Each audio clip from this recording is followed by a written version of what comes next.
सुद्धा निरोप पोचवायला वेळ मिळालेला असेल। मोठ्या संख्येने माणसं येत आहेत अजून नक्की काय झालं हे समजून घेण्यासाठी। अनेक गावांमध्ये अनेक तालुक्यांमध्ये निरोप पोचलेला नाहीये आणि सर्वात म्हणजे महत्त्वाचं आपल्याकडे जी मीडिया आहे, एक काही आपले भाऊ उभे पत्रकार, ती स्थानिक मीडिया आहे। इथल्या पैसेवाल्यांच्या मीडियाने ही बातमी दाबून ठेवलेली आहे। ती जर त्या मीडियामध्ये बातमी आली असती तर इथे आज पाय ठेवायला सुद्धा जमीन शिल्लक राहिली नसती। इतका आपला मोठा समाज आहे की जो न्यायाच्या आणि कायद्याच्या बाजूने आहे। घटना काय घडलेली आहे हे इथे आणि काही लोक सांगणार आहेत। इथे ज्या लोकांनी हे भोगलेलं आहे, ज्या लोकांना हा अत्याचार सहन करावा लागलेला आहे, ती माणसं इथे येऊन सांगणार आहेत। तुम्हाला काही गोष्टी नीट समजून सांगायला हव्यात, त्यासाठी मी त्यांच्या आणि तुमच्यामध्ये उभा आहे। Sane Guruji cooperative farming society आहे। ही 1955 साली स्थापन झालेली सोसायटी आहे। साने गुरुजी नावाच्या एका महान माणसाच्या नावाने ही सोसायटी स्थापन झाली। ही सोसायटी जेव्हा स्थापन झाली तेव्हा इथे सावकारांचं राज्य होतं, आजही आहे, तेव्हा पण होतं। त्या सावकारांना आज जो आपण लाल झेंडा हातात घेतलेला आहे, त्या लाल बावट्याने इथून हुसकावून पळवून लावलेलं, पिढ्यानपिढ्या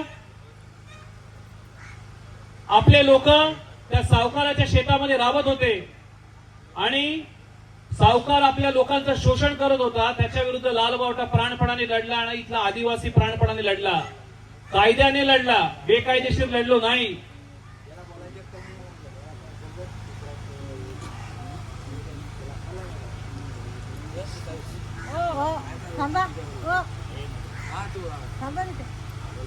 आणि त्यानंतर काय घडलं की 1955 साली 522 एकर जमीन ही आपल्या लोक जी तिथे राबत होते, कसत होते, त्यांच्या सगळ्यांच्या मालकीची झाली, म्हणजे सोसायटीच्या मालकीची झाली। सोसायटीचा अर्थ होतो सगळ्यांनी मिळून एकत्र बनवलेली एक संस्था, एक कुटुंब। हे कुटुंब गेले 70 वर्ष भ्रष्टाचारी लोकांच्या हातात होतं। मी कोणत्या एका जातीचं नाव घेत नाही, पण दुर्दैवाने घ्यावं लागतं की या बोईसर पालघर पट्ट्याला बदनाम करणारे काही मुठभर लोक आहेत। सगळी जात वाईट नाहीये, सगळीच्या सगळी जात वाईट करण्याचं काही मुठभर लोक हे कट कारस्थान करतात। अशा लोकांच्या हाती ही संस्था गेली। मी येताना काही लोकांची घरं बघितली। संस्थेच्या सत्ताधारेपदी अध्यक्ष बनलाय, सचिव बनलाय आणि जमिनी विकल्यात। ही जमीन कोणाला विकता येत नाही। इथे उत्तर भारतीयांना, भैयांना जमिनी विकल्यात, इथे बाहेरच्या कंपन्यांना जमिनी विकल्यात। 70 वर्षामध्ये खूप मोठा भ्रष्टाचार केला। आम्ही आज पोलिसांना काही गोष्टी सांगायला, पोलिसांना माहिती आहे, आपल्यापेक्षा चांगलं माहिती आहे, पण आज हे रेकॉर्ड करतात व्हिडिओ। हा व्हिडिओ ते नंतर कोर्टात पण दाखवतील आणि त्याच्यासाठी मी मुद्दामून काही गोष्टी सविस्तर बोलणार आहे, ते आपल्याला माहिती आहेत।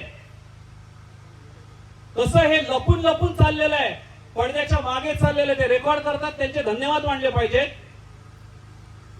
तर अशा काही मुठभर लोकांनी, जे बिगर आदिवासी आहेत, ज्यांचा त्या शेतीशी काही संबंध तेव्हा पण नव्हता, आज पण नाहीये, अशा लोकांनी 70 वर्षामध्ये 1955 ते 2025 या 70 वर्षात अरबो खरबो रुपयांचा भ्रष्टाचार केला। कोणाला जमिनी विकल्या, कंपन्यांना जमिनी विकल्या, भाड्याने देत होते, भाड्याचा काही पत्ता नाही, अतिक्रमण केली आणि हा भ्रष्टाचार केल्याचा जो अहवाल आहे तो आपण कोणी सादर केलेला नाही। एक व्ही.के. संखे नावाचा पालघर मधला एक चार्टर्ड अकाउंटंट आहे, तोही यांच्याच समाजाचा, खूप प्रामाणिक माणूस आहे, त्याचे आभार मानतो मी। त्यांनी हा भ्रष्टाचार उघडकीस आणला आणि ऑडिट रिपोर्ट बनवला की गेल्या 70 वर्षामध्ये काय काय झालेलं आहे, तुम्ही कधी बघा, पोलिसांकडे आहे। काल त्यांनी आम्हाला सांगितलं आमच्याकडे साहेब सगळं आहे। हा सगळा भ्रष्टाचार ते कसा करत होते? गेल्या 10 वर्षामध्ये निवडणुका झालेल्या नाहीत, अनेक वर्षात झालेल्या नाहीत. निवडणुका सुद्धा 4 भिंतीत होतात. मोजून 85 सभासद आहेत, तेच निवडणुकांमध्ये मतदान करतात. काल परवा जेव्हा निवडणूक लागली त्यावेळेला एका मताची किंमत 1-1 लाख रुपये ठरली होती. 1-1 लाख. 1 लाख जो कोणी त्यांच्या बाजूने मत देईल त्याला 1 लाख रुपये त्याच्याही पेक्षा जास्त. आणि हे मतदान केल्यानंतर पुन्हा यांचीच सत्ता येईल अशी यांची अपेक्षा होती. आमच्या लोकांनी तेव्हा ठरवलं की या पैशाला आणि या भ्रष्टाचाराला लाथ मारायची. मी रोशन उत्तोल जरा इथे जरा जोरदार टाळ्या वाजवून स्वागत करूया आपल्या भागाचं. या माणसाने 25 मतदारांना त्या भ्रष्टाचार करण्यापासून वाचवलं. गाडीत भरलं, काही वाईट केलं नाही, सगळ्यांनी मिळून सगळी घेऊन बोलवा ना.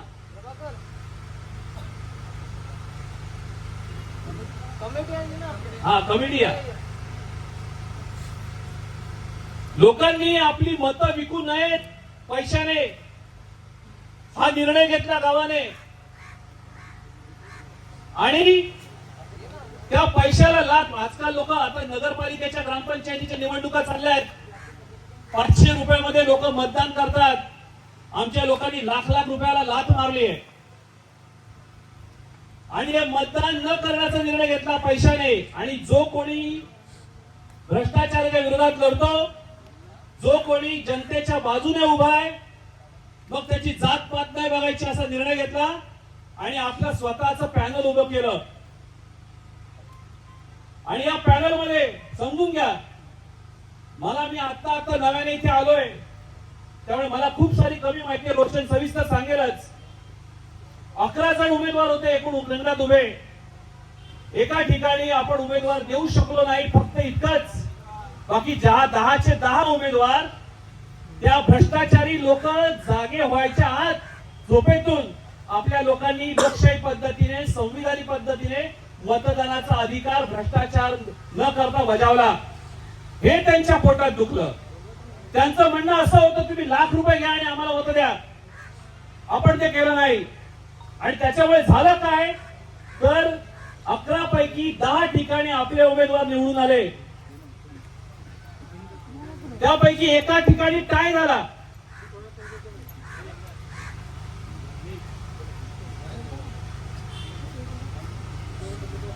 एका ठिकाणी टाय झाला. टाय समजतं ना की एकसारखी मतं पडली. आणि त्यावेळेला निवडणूक निर्णय अधिकारी असतील किंवा तिथे तेव्हाचे सत्ताधारी असतील त्यांनी संगनमत करून काय त्या चिठ्ठ्या टाकल्या का काय झालं माहित नाही आणि त्यांच्या एका माणसाला निवडून आणलं. जेव्हा निवडणुकीचा निकाल जाहीर झाला त्यावेळेला त्यांना कळलं की हा भ्रष्टाचार करून सुद्धा त्यांची सत्ता गेलेली आहे. सत्तेशी आमचं काही देणं घेणं नाही. हा लाल बावटा कायम विरोधी पक्षामध्ये आणि जनतेची लढाई लढत बसलेला आहे रस्त्यावर.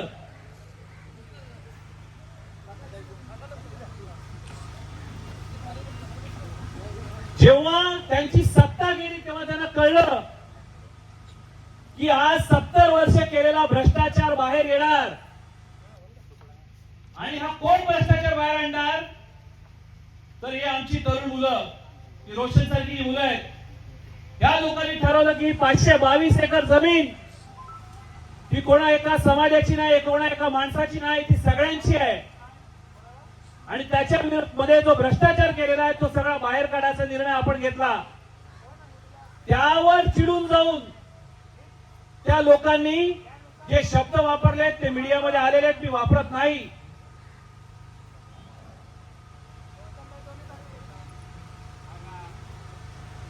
आणि त्यांनी हल्ला चढवला. ज्या मुलावर आपल्या हल्ला चढवला तो बेशुद्ध पडला. इतकी त्याला मारहाण झाली. आपण म्हणतो बोट मोडलं, बोट नाही मोडलं फक्त, बरोबर ना. तो बेशुद्ध पडला असं पोलिसांना सांगतायत. तो बेशुद्ध पडेपर्यंत मारला. आणि त्याच्यावर कलम काय साधा 324. आमची एवढी विनंती आहे, 4-5 मागण्या आहेत. पहिली म्हणजे ज्या पद्धतीने त्यांनी हल्ला केलेला आहे, त्यांनी प्लॅनिंग करून हल्ला केलेला आहे, कट रचून हल्ला केलेला आहे आणि एका विशिष्ट जातीची माणसं खुर्चीवर बसतात कशी ही चीड मनात बाळगून त्यांनी हल्ला केलेला आहे. म्हणून आम्ही इथे पोलिसांना हात जोडून नम्र विनंती करण्यासाठी आलेलो आहोत की त्यांच्यावर जो गुन्हा दाखल झालेला आहे त्यांना अटक करा. खरं म्हणजे हे त्यांनी आधीच करायला पाहिजे होतं. ज्या दिवशी गुन्हा दाखल झाला त्या दिवशी हे आरोपी इथे होते की नाही, तरी सुद्धा त्यांना सोडण्यात आलं. गुन्हा काय, अॅट्रॉसिटीची कलम आहेत. अॅट्रॉसिटीचं प्रत्येक कलम हे अजामीन पात्र आहे आणि दखल पात्र म्हणजे त्याला बेल मिळू शकत नाही खालच्या कोर्टात. आणि अॅट्रॉसिटी मध्ये अटकपूर्व जामीन दिला जाऊ नये असं कलम 18 सांगतं त्या कायद्याचं. म्हणजे कलम 18 नुसार अटकपूर्व जामीन नाही, त्याला अटक केलीच पाहिजे असं तो कायदा सांगतो. ही घटना दिवसा घडली, पोलिसांच्या समोर घडली, पोलीस तिथे बंदोबस्ताला होते.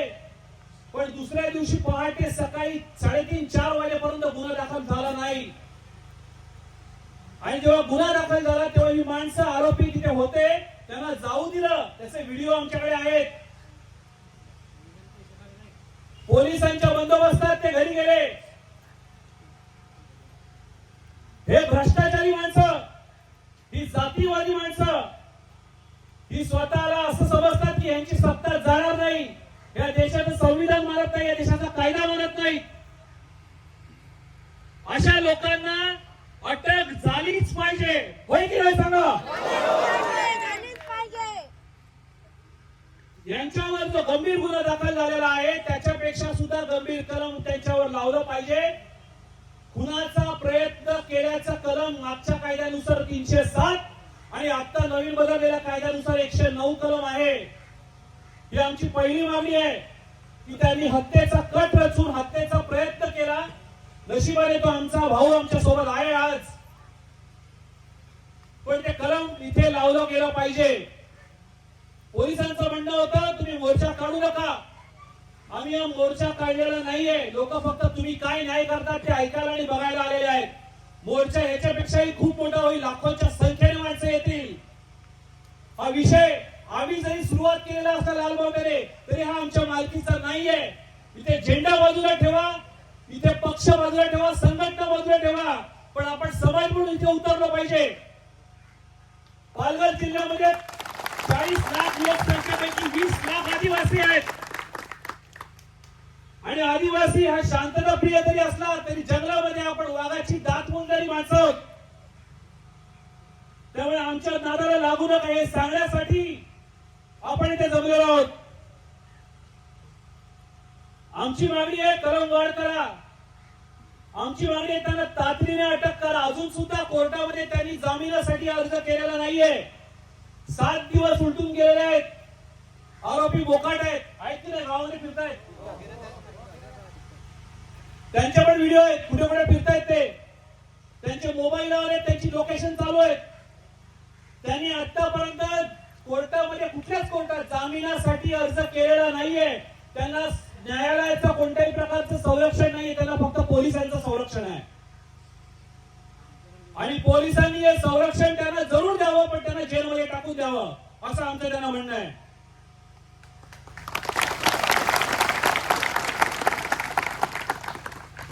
आज इथे खूप कमी संख्येने आणि कमी वेळामध्ये जमलेलो आहोत. पोलिसांचं म्हणणं होतं मोर्चा काढू नका. आम्ही शांतताप्रिय संविधानप्रिय माणसं आहोत. कोणत्याही प्रकारचा आम्ही जेव्हा इथून आलो आम्ही सगळ्यांनी तोंडावर पट्ट्या बांधलेल्या, काळ्या पट्ट्या बांधलेल्या. आम्ही निषेध करतो त्या लोकांचं की त्यांनी अशा प्रकारचं अमानवी कृत्य केलेलं आहे.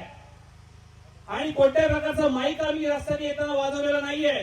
ते म्हणाले परनाळी ग्रामपंचायत ते 5 मार्ग police station, Tarapur police station हा मोर्चा काढायची परवानगी नाकारलेली आहे. आम्ही त्यांनी जी काही सूचना केली त्याचा आदर करतो आणि त्याचा मान राखतो आणि आम्ही तिथून मोर्चा काढलेला नाहीये. ते म्हणाले इथे या, शांतपणे बसा, तुम्हाला काय 2 शब्द बोलायचे ते बोला, निवेदन द्या आणि जा. हे आम्ही सगळं मान्य करतो, पण त्यांनी एक गोष्ट का लिहिली होती त्या नोटिसीमध्ये, ते तुम्हाला सांगतो आणि थांबतो. पोलिसांनी म्हटलं तर तुम्ही मोर्चा काढाल तर आम्ही तुमच्यावर गुन्हे दाखल करू. अशा प्रकारच्या गुन्ह्यांना आम्ही घाबरत नाही. ज्यांच्यावर ऑलरेडी गुन्हा दाखल झालेला आहे त्यांना तुम्ही बिर्याणी खायला घालता आणि आम्हाला गुन्हा दाखल झालेला नसताना आम्हाला गुन्हा दाखल झाला करण्यावर धमक्या देता. बोलले पाहिजे ना, आम्ही काढतो मोर्चा, आम्ही बोलायला पाहिजे होता. उलट तुम्ही हा मोर्चा याच्यापेक्षा जास्त मोठ्या संख्येने आपण काही दिवसांची मुदत देणार आहोत त्यांना. जर त्यांच्यावर कठोर कारवाई झाली नाही तर या बोईसरमध्ये, या पाचवारमध्ये, या पालघरमध्ये पाय ठेवायला सुद्धा जमीन शिल्लक राहणार नाही. इतक्या संख्येने माणसं रस्त्यावर उतरतील आणि हे आपल्याला गावागावामध्ये दिवा पोचवायचा आहे. आदिवासी समाजावर हल्ला झाल्यानंतर एवढीच माणसं जमतात, हा मेसेज चुकीचा आहे. लाखोंच्या संख्येने माणसं रस्त्यावर उतरली पाहिजेत आणि उतरल्यानंतर पुढील 100 वर्ष या लोकांची हिंमत झाली नाही पाहिजे आपल्या लोकांवर अत्याचार करण्यासाठी. मी आमचा कॉम्रेड शेरू आहे त्याला विनंती करतो की नक्की काय काय घडलेलं आहे हे लोकांना सांगावं.